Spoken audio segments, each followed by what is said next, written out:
նոր սարդարապաշտություն եւ մեզնի յուրաքանչյուրը պարտավոր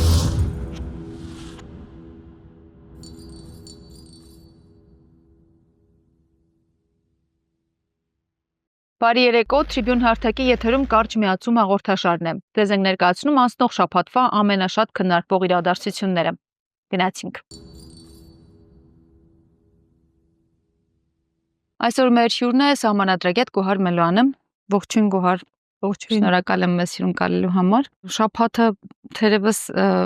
փորձենք ամփոփել Գյումրու հետ ընտրական թողոպողով առաջինը, որովհետև դա է մեր top թեման այս պահի դրությամբ։ Արտահերթ թիմ ընտրություններից անցել է արդեն 5 օր, 5 օր, սակայն դեռ հայտնի չէ թե ով է դառնալու Հայաստանի երկրորդ մեծությամբ քաղաքի, հայրաքաղաքի, ինչպես ասում են բոլորը, համայնքապետը։ 5-րդ օրն է լուռ է 15:08-ից ավելի քվե հավաքած մեր քաղաքի ընդդիմադիր դաշինքի ցուցակագլխավորող Մարտուն Գրիգորյանը, որը պետք է պատասխանի այս օրերի գլխավոր հարցին իրականում, աջակցելու է ընտրություններում արդյոք երկրորդ տեղը զբաղեցրած Կոմկուսի թեկնածու Վարդան Ղուկասյանին, թե ոչ։ Անորոշությունը ինչով է պայմանավորված, ինչու է լռում Մարտուն Գրիգորյանը եւ կա արդյոք կոալիցիա կազմելու հեռանկար այս պահի դրությամբ։ Բարի, շնորհակալ եմ հրավերի համար։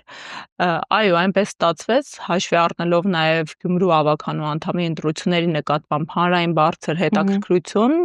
ու ինչ ոչ նաև հանրային վերահսկողական լծակների առկայություն այս process-ում, որը բավականին արդյունավետ էր, հիմա մարդիկ նստած սպասում են մի ընդդիմադիր ուժի ղեկավարի որոշմանը։ Նախ նշեմ, որ այս լարվածությունը մի քիչ անհարկի է, հասկանալի է, որ մարդիկ սպասման մեջ են, մարդիկ շտապողականություն են սիրում, մարդիկ ուզում են արդեն ակնկալված վերջնարդյունքը տեսնել, բայց եթե ընտրության արդյունքները կենտրոնական ընտրական հանձնաժողովը անփոփոխ է թողնում, քանի որ սա նախնական հրապարակված արդյունքներ են, բոլոր մասնակիցները դիցուկ օրինակ մենք մեր դիտորդական առաքելությունը պատրաստում են զեկույցներ արձանագրված խախտումներով, եթե առաջնորդվում ենք այն կանխավարկածով, որ այս արդյունքները անփոփոխ են մնում, մոտակա ավականու նիստը կայանալու է ապրիլի 16-ին։ Ապրիլի 16-ին դեռ բավականին 10 օրից ավել ժամանակ կա եւ այստեղ արդեն գնդակը գտնվում է քաղաքական եւ բանակցային տիրույթում, քաղաքական գործընթացներ են եւ հաշվի առնելով շրջանառվող, ինձ համար գոնե հասանելի տեղեկատվություններ, քանի որ Գյումրում մի փոքր երկար եմ գտնվել, տարբեր մարդկանց հետ ենք շփվել, արկա են ընդհանրապես ոչ քաղաքական հիմնարար պատճառաբանություններ, ինչը հիմա այս պայդրությամբ խնդիր է ժամանակի կանում է նրանում, որ երկու ստեկ, թե ընդդիմադիր հատվածը, թե իշխանության հատվածը փորձում են մանիպուլացնել ու հրահրել յուրաքանչյուր կողմը իր համար ցանկալի որոշման ընդունման։ Բայց ինձ ինչքանով հասանելի են տեղեկություններ, արկա են այլ պատճառաբանություններ, որոնք պատկերացնելով իրականում առավել դժվար կացության մեջ այս պայդրությամբ հենց այս թեկնածուն է հայտնվել որոշում կայացնելու տիրույթից։ Բայց նշեմ, որ անպայման չէ, որ կոալիցիա կազմվի, որպեսզի այդ երկու ձայնը կա։ Մեր լսարանին տեղեկացնենք, որ նախնական արդյունքների հիման վրա հետևյալ բաշխվածությունը մանդատներ ունեն։ Գյումրի ավականին, ինչպես եւ Երևանինը կազմված է 33 ավականու անդամից, 33 մանդատ է բաշխվում, 14 ըստ ընտրական օրենսգիրքը տալիս է բանաձև, թե ընտրության արդյունքների հիման վրա ոնց են այդ մանդատները բաշխվում եւ այս պահի դրությամբ բաշխվածությունը հետեւյալն է։ 14 մանդատ ստանում է քաղաքացիական պայմանագիր կուսակցությունը, 8 մանդատ կոմունիստական կուսակցությունը, 6 մանդատ մեր քաղաքը, 3 մանդատ իմ հզոր համայնքը եւ 2 մանդատ Մայր Հայաստանը։ Այստեղ ընդհանուր գումարը կազմում է 19 ընդդիմադիր բոլոր ուժերը միասին ընդդեմ 14-ի իշխանության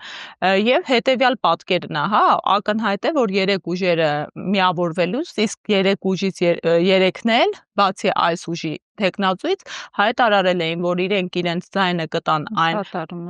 ուժին, որն առավելագույն ձայն կհավաքի ընտրության արդյունքներում եւ իրենց նախընտրական խոստումին ըստ էության հետեւողական գտնվեցին։ Այս ուժի պարագայում պետք է արդարացի լինենք եւ նշենք, որ նման թեկնածուն նման հայտարարություն չի կատարել եւ իրավունք ունի այն ժամանակահատվածի, որը նա որ օգտագործում է այս պահի դրությամբ եւ արդյունքը հետագա պլանավորումը հետեւյալն է լինելու էլի ընտրական օրենսգիրք սահմանադրական օրենքը ու տեղական ինքնակառավարման մարմինների մասին օրենքները ընթացակարգ են սահմանում մոտական նիստը ինչպես նշեցինք ապրիլի 16-ին կայանալու առաջին նիստին պետք է ավականու անդամները ընտրեն համայնքի ղեկավարին Համայնքի ղեկավար է ընտրվում 50+1 կողմ ստացած տեխնացուն, այսինքն որևէ կողմը, եթե ընդհանուր միասնական համաձայնության չկան, այդ ձայնը այս պայդրությամբ չունի։ Եթե կայանում է նիստը եւ առաջադրված տեխնացուներից որևէ մեկը 50+1 չի ստանում, կայանում է ավականու համայնքի ղեկավարի ընտրության երկրորդ փուլ։ Երկրորդ փուլում կողմ ձայն առավելագույն կողմ ձայն ստացած տեխնացուն է արդեն ընտրված համարում, այսինքն քաղաքացիների մեջ բավականին տագնապալի տեղեկատվություն տարածեց, որ տեսեք, եթե առաջի փուլում հենց դրանով է պայմանավորված է, հա, այսքան ուշադրությունը ու հրատապությունը այս որոշման հետ կապված Մարդիկ խնդրահարույց համարեցին, որ եթե այդ անհրաժեշտ ձայները չստանա ընդդիմության տեխնացուն, այս պահի դրությամբ առկա, հնարավոր է երկրորդ փուլ կայանա եւ արդեն քաղաքացիական պայմանագիրը իր տեխնացուին ընտրի առավելագույն ձայներով։ Բայց այստեղ մի մեծ բայց կա, այդ նիստերը հնարավոր է նաեւ չկայանան, որովհետեւ օրենսդրությունը նաեւ բարձրացնում է նիստի իրավազորության հարց։ Անհրաժեշտ է որպեսզի առնվազն կեսից ավելի ավականու անդամները մասնակցեն, որպեսզի ավականու նիստը համարվի իրավազոր, այսինքն կրկին 17 ավականու անդամ պետք է այդ նիստերին մասնակցեն։ Ու ավելին, օրենսդրությունը այս հարցի համար է կարգավորում ունի, եթե 2 շաբաթվա ընթացքում չեն կարողանում ավականու նիստ հրավիրեն, վաղաժամկետ դադարեցվում են ավականու լիազորությունները ընտրված եւ նոր արտահերթ ընտրություն է նշանակվում։ Ես լիահույս եմ, որ մենք այդ հանգրվանին չենք հասնի, նաեւ նորից ընդգծեմ, որ այս տեխնացուն որևէ պարտավորվածություն չունի կոալիցիա կազմելու, համաձայնության գալու, հուշագիր կնքելու։ Ընդամենը կարող են, քանի որ իրենք է դաշինք են, այդ դաշինքի ուժերից որևէ մեկը 2 ձայն ի կողմ տալ այս տեխնացուի եւ կան համաձայնության, այո, ընդամենը 2 ձայն է անհրաժեշտ, եթե արկա է ինչ որ լուրջ քաղաքական ու անձնական խնդիր, որի պատճառով, հա, այդքան հեշտ ընդունելի չի այս որոշումը, այլ ընտրանքային որոշումներ այնուամենայնիվ արկա են։ Տեսեք, այս պահի դրությամբ մենք հավանական ենք համարում ամեն դեպքում երկրորդ փուլի իրողությունը, որ կարող ենք ունենալ, կարող ենք տեսնել հանգուցալուծման ինչ տարբերակ այս պահին կարող ենք էլի նախատեսել կամ կանխատեսել, եթե տեսեք հայտարարել է, չէ, Մարտուն Գրիգորյանը, որ ՔՊ ղեկավար ամեն դեպքում չի լինելու Գյումրիում, բայց ասում եք նաև, որ պարտավորվածություն չունի, որ կոալիցիա է կազմելու։ Այդ դեպքում այդ երկու քարի ընկած այդ վիճակը ոնց է այդ մարդը հաղթահարելու, մանավանդ երբ որ այնտեղ ընտանիքների մեջ գիտենք արդեն ինչ պատմություն կա արյան հետ կապված եւ իրոք դժվար է այդ մարդու համար որևէ որոշում կայացնելը։ Տեսեք, գնահատողական առումով մի քիչ իմ տիրույթից դուրս է այս հաշվի առնելով գյումրեցու են հպարտությունն ու այդ իրենց հասկացողությունները։ Դրա համար եմ ասում, մի քիչ իրավական տիրույթից դուրս հարցը, իրավական առումով այն տեսանկյունից էի ասում, որ կարողա չկնքել, որ պարտադիր պահանջ չկա օրենսդրությամբ, որ եթե ուժերը ընդդիմադիր միավորվում են, իրար հետ հուշագիր կնքեն, համատեղ ինչ որ համաձայնության պարտավորվածություն ունենան։ Իրենք կարող են ընդհանրապես չհամագործակցել, բայց այդ երկու կողմ ձայնը միասնական հաղթանակի արձանագրման համար այս ուժը, այս դաշինքի ուժերից որևէ մեկը տրամադրի առավելագույն ձայն հավաքած տեխնացուին։ Մի բան հողի վրա արձանագրվեց, որ եթե մենք վերցնում ենք ընտրության արդյունքները, Գյումրեցին ոչ ասեց իշխանությանը, հաշվի առնելով նաև այն ուժերի ձայների քանակը, որոնք չկարողացան նվազագույն շեմը հաղթահարել, իսկ միասնական առումով դա բավականին մեծ թիվ է կազմում եւ ըստ էության ընտրության մասնակցած գյումրեցիների 70%-ը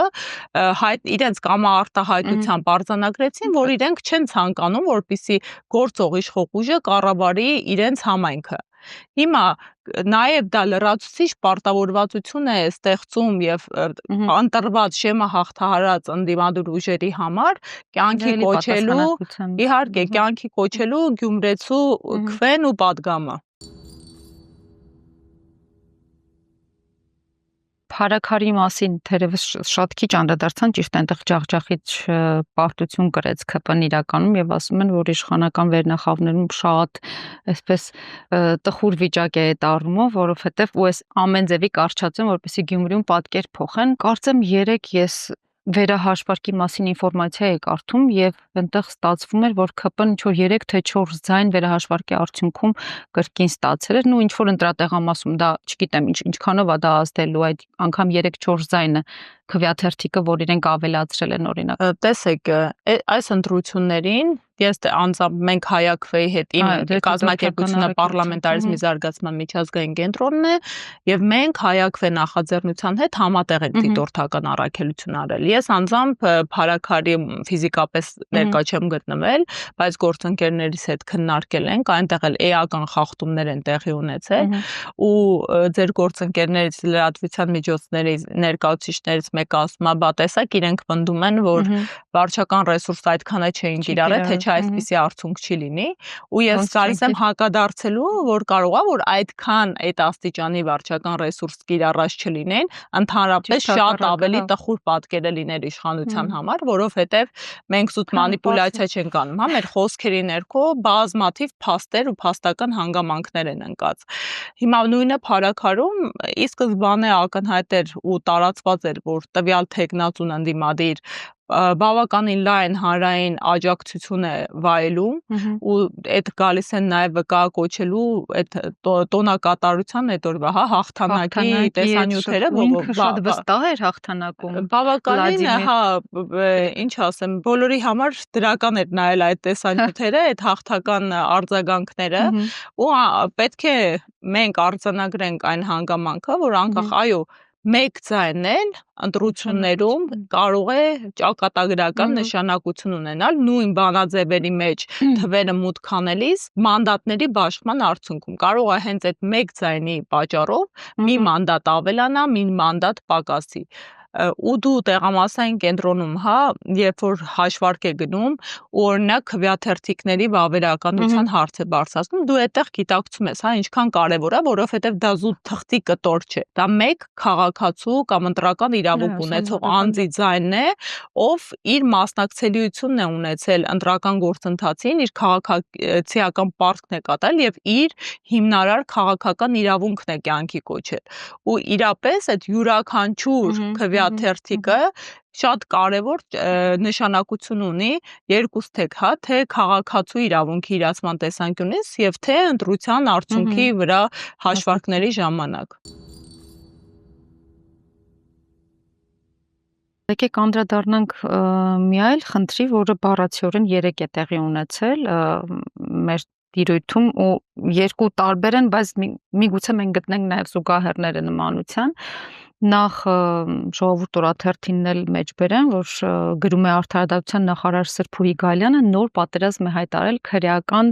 ենթամշակույթ կրող անձանց։ Մենք տեղեկություններ ունենք, որ մի քանի օր է ինչ որ հատուկ ջոկատայիններ ներխուժում են բանտեր, կոնկրետ խցեր, տակնու վրա են անում, ծեծու ջարդի են ենթարկում բանտարկյալներին, ինչ որ այդտեղ նույնիսկ միտն է գնացել, բայց չգիտեմ, ինչ որ անհեթեթելի պրոտոկոլային հայտարարություններ են հնչել ու չգիտեմ տեղեկ եք թե ընդհանրապես ինչ է տեղի ունենում, անգամ ցմահ դատապարտյալների խցեր են մտել, զուտ ինչ որ Գալյանը սկսեց արդարանալ, որ այնտեղ տեղի են ունեցել ինչ որ բունտեր, ինչ որ փորձել են հրդեհներ կազմակերպել, իրենք դա սովորական ընթացակարգ է, հատուկ ջոկատայինները, որ մտնում են բանտ, ինչ որ չգիտեմ, հոլիվուդյան ֆիլմի սցենար նկարագրես, ճիշտն ասած, պետական համակարգի աշխատանքը։ Երկրորդ դեպքը, որին դուք ավելի ակտիվ Facebook-յան ձեր գրառումներից եմ հասկացել, ոստիկանության հետ կապված այդ դեպքներ հայտնի ճանապարհատրանսպորտային, որ եթե չեմ սխալվում, Գերմանիայի նախագահի գնալու պահին տեղի ունեցել այդ միջադեպը, երբ ոստիկան այսպես վիրտուժով հանում է քաղաքացուն ու այնտեղ ծեծու ջարդ է տեղի ունենում, ինչ է կատարվում ընդհանրապես, էլի ոստիկանապետության շեմին ենք ընդհանրապես։ Այս երկու միջադեպերը հավաքական պատկերն են նրա ինչ ընդհանուր մեր երկրում է տեղի ունենում ու ընդհանուր հավաքական պատկերն են վերաբերմունքի այս իշխանության իր քաղաքացիների նկատմամբ առաջին միջադեպի հետ կապված ու ընդհանրապես այս դրսևորումները իրենք լրիվ հարիր են ավտորիտար կառավարման պետական ռեժիմ ունեցող պետություններին ու մենք մի շարք դրվագներով արդեն ցույց ենք տվել, հա, որ այս իշխանությունը քայլ առ քայլ շատ օրինաչափ կերպով անցում է կատարել արդեն դեպի ավտորիտարիզմի տարեր։ Առաջին քրեակատարողական հիմնարկներ։ Ես չգիտեի, որ տիկին նախարարը հաստատել է այդ միջադեպը, ըստ էության ձեր խոսքերից հասկանում ենք, որ ինքը հաստատել է, բայց դա բնավ չեմ կիսում իր կարծիքը, որ նորմալ ընթացակարգ է։ Որևէ կերպ մարդկանց բռնության ենթարկել, անգամ եթե նրանք դատապարտյալներ են, չի կարող բնականon համարվել։ Ասեմ ավելին, եթե մենք վերջին տարիների վիճակագրություն հանենք,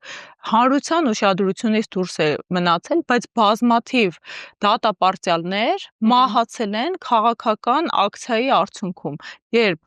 իրենք հացադուլ են հայտարարել ու մարդու ձայնը լսելի չի եղել, պետական մարմինը լուծում չի տվել մարդու խնդրին։ Մենք հայտնի լրագրողի դեպք ունեցանք դեռ 5 տարի առաջ, որ կրկին մոռացության մատնվեց ու այդ երկիր 24 ժամյա ռեժիմը ընդհանրապես մի շարք լրջագույն խնդիրներ մեր ուշադրությունից դուրս է թողնում։ Իրենք այնպես արագ են լրահոսը լցնում, այնպիսի սրընթաց իրադարձություններ են տեղի ունենում, որ հանրային վերահսկողության լծակները շեղվում են եւ մարդիկ չեն կարողանում հետեւողականություն ու պահանջատիրություն ցուցաբերել յուրաքանչյուր դրվագով։ Եթե չեմ սխալվում, վերջին մի տարվա շրջանակում անգամ շուրջ 10 դատապարտյալի մահվան դեպք է գրանցվել կրկին, հա, տարբեր հացադուլի հետևանքով ու նման ակցիաների որպես վերջնարդյունք, դա նորմալ չէ։ Այս բոլոր դեպքերը պետք է քննվեն ու այս բոլոր միջադեպերը դրանք պետական մարմինների անգործության եւ ոչ պրոֆեսիոնալ գործունեության հետևանք են ու դրանք մարդու հիմնարար իրավունքների, կոնվենցիոնալ իրավունքների ոտնահարում են։ Երկրորդ դրվագը ծայրաստիճան անընդունելի, ես ինչու այդպես բուռն արձագանքեցի, որովհետև նախ մենք պետք է կրկին այս դեպքում եւս սովորություն սարքենք հանրային հենց աղմուկով, պարսավանքով վերահսկողություն իրականացնենք ու հնչեցնենք մեր քաղաքացիական հասարակության ձայնը, որ սա նորմալ չէ եւ սա մեզ համար ընդունելի չէ։ Ի վերջո պետք է այս իշխանությունը հասկանա, որ իրենք քաղաքացիների կամ արտահայտության հիման վրա չակերտավոր այս դեպքում կարելի ասել, իրենք մեզ մոտ ծառայություն իրականացնողներն են, իրենք հաշվետու են մեր հանրությանը եւ մեր քաղաքացիներին։ Ու այդ դրվագը կրկին հավաքական պատկեր է, թե ինչպիսի վերաբերմունք ունի այս իշխանությունը։ Այս դրվագը վեր ենք լուծում երկու փաստական հանգամանքի հիման վրա։ Առաջինը տեսանյութներ, երկրորդը ներքին գործերի նախարարության հայտարարություն պարզաբանումը այդ միջադեպի վերաբերյալ եւ երրորդը հենց բռնության ենթարկված քաղաքացու պարզաբանումը միջադեպի վերաբերյալ։ Ինչ տեղի ունեցավ, տեսնում ենք, որ լուսացույցի ներքո կանգնած են մարդիկ ազդանշանում են, որովհետև ակնհայտ ճանապարհային տրանսպորտային երթևեկությունը կանոնակարգող բարեկային ծառայությունը հարատև ժամանակ է կանգնացրել ու դա էլ է սովորական դարձել մեր կենցաղում Հայաստանի Հանրապետության քաղաքացիների ու հատկապես երևանցիների, որովհետև մեծապես պաշտոնատար անձինք Երևանում են շրջագայում եւ մի քաղաքացու բարեկային ծառայության աշխատակիցը ինչ որ անադեկվատ ժեստիկուլյացիայով գորգռոցներով մոտենում է, բացում է մարդու մեքենայի դուռը, ընդ որում որը համարվում է մասնավոր տարածք, ընդհանրապես մուտք գործելու համար պետք է հատուկ որոշում հա դատարանի ունենան կամ օպերատիվ հետախուզական աշխատանքի հետևանք լինի դա։ Մարդուն քարշ է տալիս դուրս, իդեպ ակնհայտ է որ մի պահ իր ծառայակիցները փորձում են իրեն զսպել ու կանխարգելել իրավիճակները, բայց երբ որ տեսնում են արդեն process-ի մեջ է, իրենք միանում են, մարդուն քաշում են, բռնության ենթարկելով, կողքի մարդը որ տեսանկարում է այդ քաղաքացուն են հրում, բռնություն կիրառում։ Սա ծայրից ծայր քրեական օրենսգրքի տիրույթում տեղավորվող հանցավոր արարք է։ Տեսեք, եթե ու ներքին գործերի նախարարության հայտարարությունն է վրա գալի, որ այդ քաղաքացին հայհոյանք է տվել, Ու հետո քաղաքացին բացատրում է, որ առավոտյան ժամը 10-ի միջակայքում իրենց մոտ 25 րոպե կանեցրել են, որովհետև պետական արարողակարգի շրջանակներում հատուկ պահպանության ծառայությունը, պետական պահպանության ծառայությունը ապահովում էր պաշտոնյաների տեղաշարժը, իսկ քաղաքացին, ինչպես նշեցինք, իր պապիկի թաղման արարողությաններ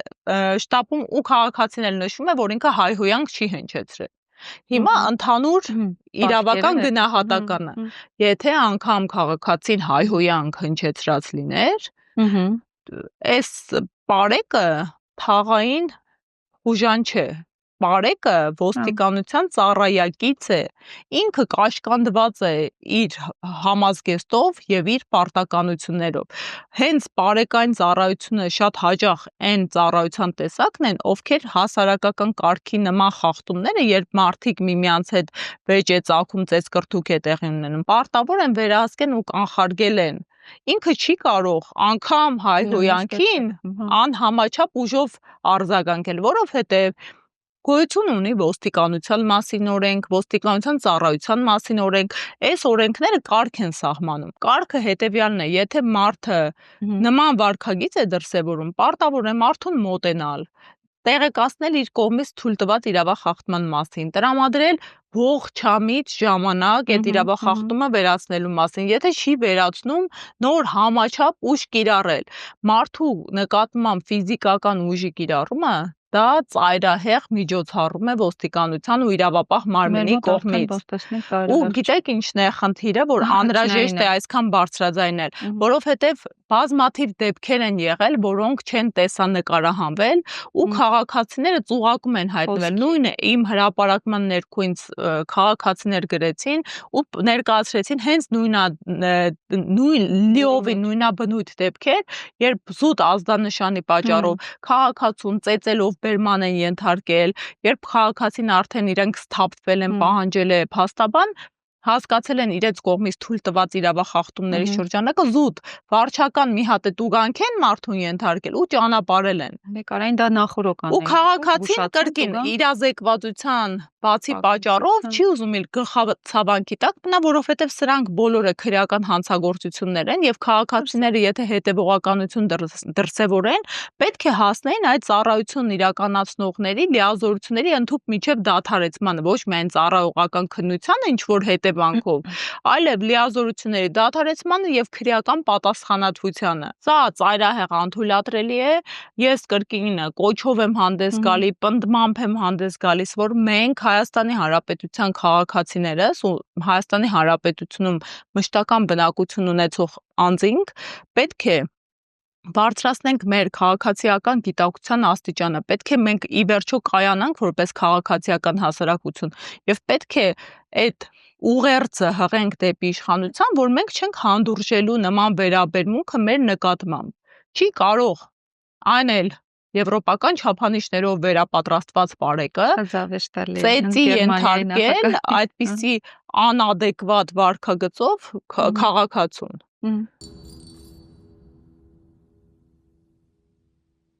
Գերմանիայի նախագահին նորից անդրադառնանք,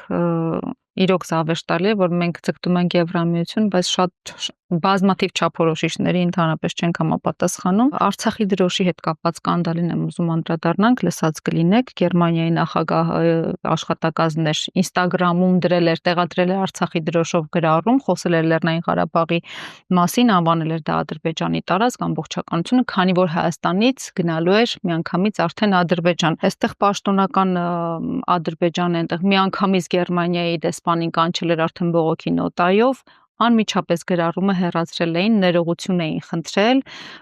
ու մի դրվագ էլ կա Գերմանիայի նախագահի հետ կապված, այնտեղ հենց Ադրբեջանում հայտարարություն էր արել մեր հայ-ադրբեջանական խաղաղության բանակցության վերաբերյալ, բնականաբար ամեն ինչ նորմալ է, պետք է արագ կնքվի, ոգևորում են երկու կողմին էլ եւ հայտարարություն էր արվել, որ Ադրբեջանի առաջադրած պայմանները, որոնք մենք գիտենք Մինսկի լուծարում եւ Հայաստանի սահմանադրության փոփոխություն, ինչ եմ հիմա գալիս եմ դրան, սահմանադրության փոփոխությանն է վերաբերում հարցս, նրանց համար նորմալ են, այսինքն ընդունելի են այդ պայմանները, նույնիսկ Եվրոպան, Գերմանիայի խոսափողով կարելի է ասել հայտարարում է, մենք գիտենք, որ այնտեղ կանցլերն է գլխավոր դերում, բայց նախագահի խոսափողով հայտարարում է, որ անելու համար անհրաժեշտ է պայմաններին ընդառաջ գնալ։ Երևանից էլի չկա արձագանք, բնականաբար, բայց բառացիորեն էլի Սրբուհի Գալյանը ասաց, որ սահմանադրությունը գրվում է, տեքստը պատրաստվում է եւ ինչ որ պահի սահմանադրությունը այդ տեքստը բնականաբար լինելու է հանրայնացվելու է։ Դուք ինչ գիտեք դրա մասին ընդհանրապես որպես սահմանադրագետ արդեն։ Սկսեմ գնահատականից այս ողջ process-ի նկատմամբ։ Այս հարցը երկու հարթության մեջ է պետք դիտարկել։ Նախ ինչու մեղադրենք եվրոպացիներին, եթե մեր իսկ իշխանությունը կատարել է հայտարարություններ ու ապօրինի կերպով միայնցնյա ստորագրել է փաստաթղթեր առանց ներպետական վավերացման, համաձայն որոնց ինքը ճանաչել է Արցախի հանրապետությունը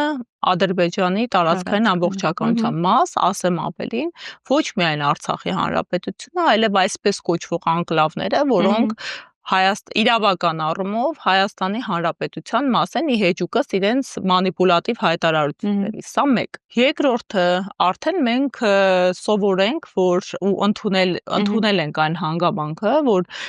եվրոպական մի շարք պետություններ իդեմ եվրոպական կառույցների շատ ապօրինի ու հակաիրավական process-ների, որոնց նախկինում ծայրահեղ գնահատական էին տալիս, աչք են փակում ու լռում են, այն պատճառով, որ իրենք ունեն քաղաքական շահագրգռվածություն process-ների իրենց ցանկալի հունով գնալու ուղղությամբ։ Սրա հետ սահմանադրության պահանջի հետ կապված, այո, դրանցից նաև սահմանադրության փոփոխության, այսինքն Ադրբեջանի տրամաբանությամբ նոր սահմանադրության ընդունման պահանջն է ու բնական է, որ պետք է այդ եվրոպական պետությունները, ովքեր ներգրավված են այս բանակցային process-ով, հովանավոր են եւ շահագրգռված են, որպեսզի այդ խաղաղության պայմանագիրը չակերտավոր խաղաղության կնքվի, գնա եւ հասնի վերջնակետին, իսկ այդ վերջնակետի համար քանի որ ի վնաս մեզ, ի հեճուկս մեր պատվի ու ազգային պատվի ու արժանապատվության, մենք կրավորական դիրք ենք այս իշխանության դեմքով ստանձնել, մենք ծայրահեղ զիջումային քաղաքականության մեջ ենք եւ փոխզիջում եզրույթն է անգամ բացակայում, որովհետեւ դեռ մի դեպք չի գրանցվել, որը փոխզիջում կլիներ, այս պայդրությամբ այդ խոսքերս գալիս են պնդելու մեր գերիների առկայությունը Ադրբեջանում, որոնց վերադարձը անգամ խաղաղություն բանակցող պետությունը չի ապահովում ու հենց ասեմ ավելին հենց այն հանգամանքը, որ իրենք գերիներ են պահում, մեր գերիներին ապօրինի ծայրաստիճան հակաիրավական մեխանիզմներով դատավարություն են իրականացնում ու պատժի են ենթարկում, գալիս է պնդելու, որ ընդհանրապես խաղաղության մասին խոսք չկա, ավելին հենց խաղաղության ամենամեծ շահառուն ու շահագրգիռը ու հովանավորը վարչապետ Նիկոլ Փաշինյանը իր ելույթում հայտարարեց, որ այդ խաղաղության պայմանագիրը կարող է խաղաղության երաշխիք չլինել։ Այստեղից արդեն սա միայն հիմքեր իր այս հայտարարությունը, որ ինքը հրաժարական ներկայացներ ու այս բանակցային process-ի հետ կապ չունենար որպես բարձրաստիճան պաշտոնատար անձ, բայց ունենք այն ինչ ունենք։ Հիմա սահմանադրական փոփոխության մասին ու սահմանադրության հետ կատարվելիքի։ Այստեղ է երկու հարթության մեջ ենք հարցի դարկում։ Մեկը եվրոպական կառույցներ ու հենց առաջատար ժողովրդավար պետություն Գերմանիայի իշխանության դիրքորոշումը այս հարցում, որ մենք պետք է պարտավորենք բավարարել պահանջը, եւ մյուսը մեր ներիշխանական process-ները բավարարման հետ կապված ու ներքին գործընթացները։ Առաջինի հետ կապված ասեմ, Եվրոպայում գործում է Վենետիկի հանձնաժողովը, հեղինակավոր կառույց է, որը կազմված է սահմանադրագետներից եւ ըստ էության իր հիմնական առաքելությունը Եվրոպայի խորհրդի կազմում պետություններում նոր սահմանադրությունների ընդունման ու սահմանադրական փոփոխությունների գործընթացների նկատմամբ վերահսկողությունն է։ Շատ կարևոր է։ Վենետիկի հանձնաժողովը շատ հարուստ պրակտիկա ունի եւ ունի մի շարք տեսակետներ, եզրակացություններ, մոտեցումներ, որոնք կարելի է տեսակավորել քանակական առումով։ Եվ այդ ողջ հսկայածավալ գիտական աշխատանքների մոտեցումների մեջ կարմիր թելով անցնում է այն հանգամանքը, որ չի կարող պետությանը պարտադրվել սահմանադրական փոփոխություն, որ չի կարող նոր սահմանադրության ընդունումը լինել քաղաքական կամքի հետևանք, այլ հակառակը սահմանադրությունները պետք է լինեն կայունության վրա խարսխված եւ սահմանադրությունն է խաղի թելադրողը քաղաքականության եւ ոչ երբեք հակառակը, ուղղակիորեն ցիտում է։ Հիմա այդ նույն արժեքների կրող պետությունը գալիս է եւ ծայրաստիճան հակառակ բան է պահանջում, այսինքն քաղաքական նպատակահարմարությունից ելնելով բավարարել նոր սահմանադրության ընդունման պահանջը, որը մեր ինքնիշխանությանը հակասում է այս ողջ process-ը։ Պետության ինքնիշխանությանն է գալիս հարվածելու 1։ Երկրորդ ներպետական process, սա ընդհանրապես զավեշտի տիրույթում է,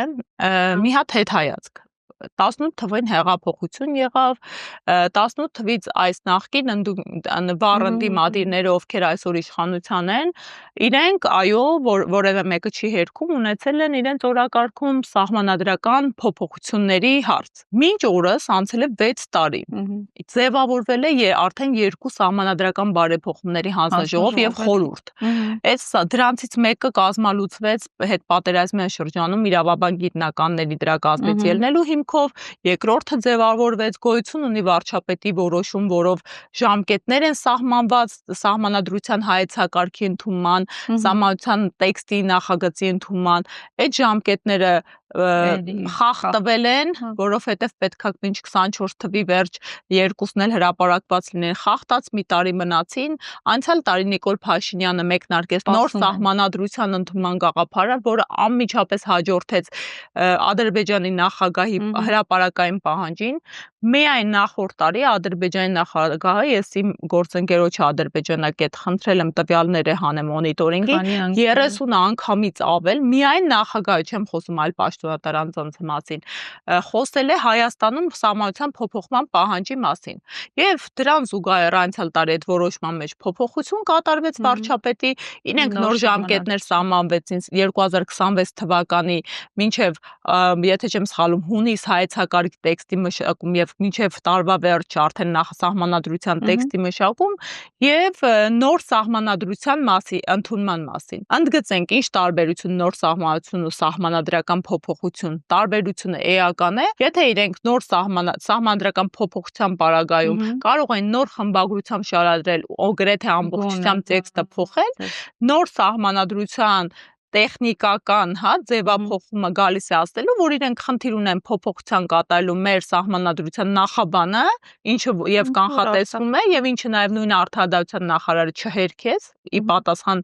լրատվության հարցերին եւ անփոփոխելի հոդվածները կարող են թիրախավորվել։ Հիմա ամփոփելով, տեսեք,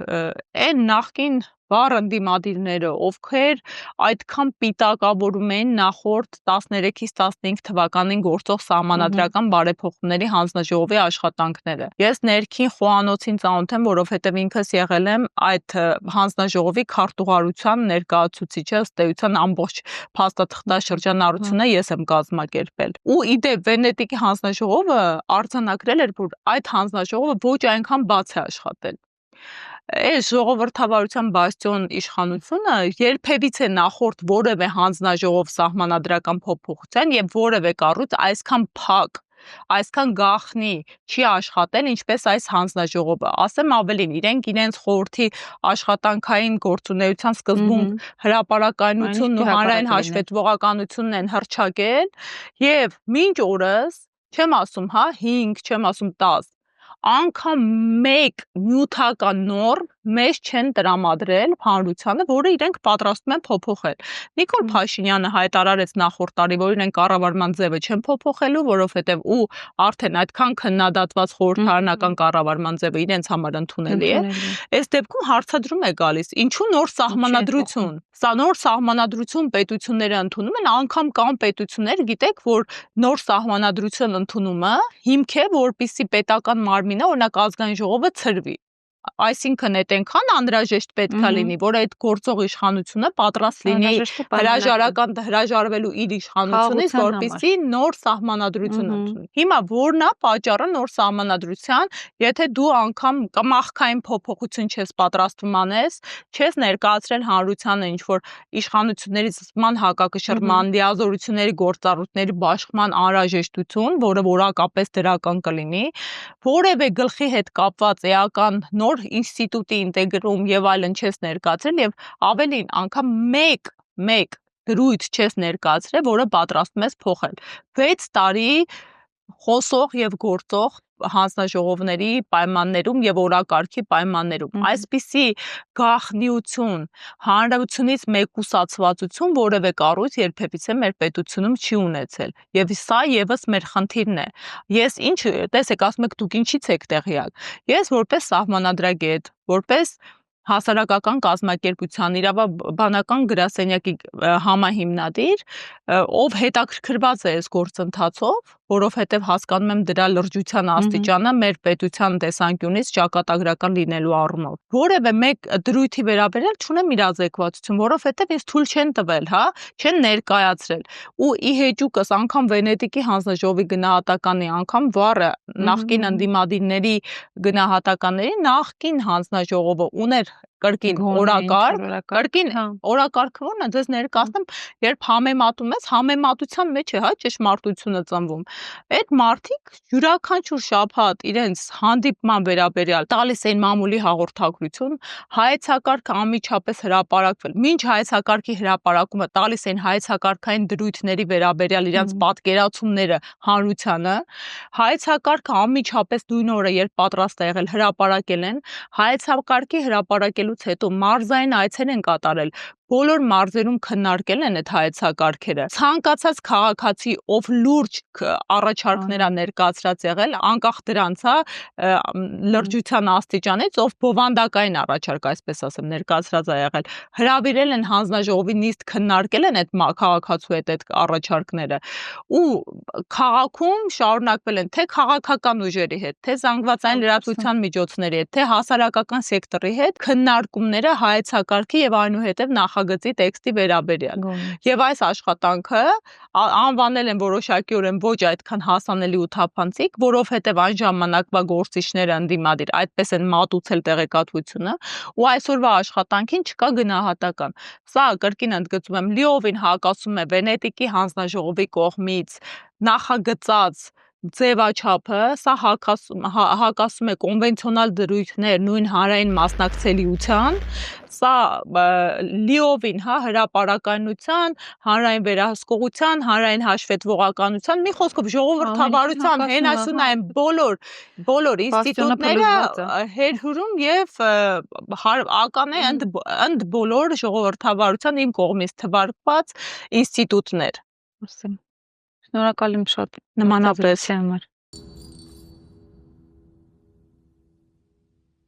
Սիրելի հետևորդներ եղեք ակտիվ մեր Facebook-ում, YouTube-ում, նաև Patreon-ում շաբաթվա անցուդարձին առաջինը եւ մշտապես տեղյակ լինելու համար կհանդիպենք Նոր սարդարապաշտություն եւ մեզնի յուրաքանչյուրը պարտավոր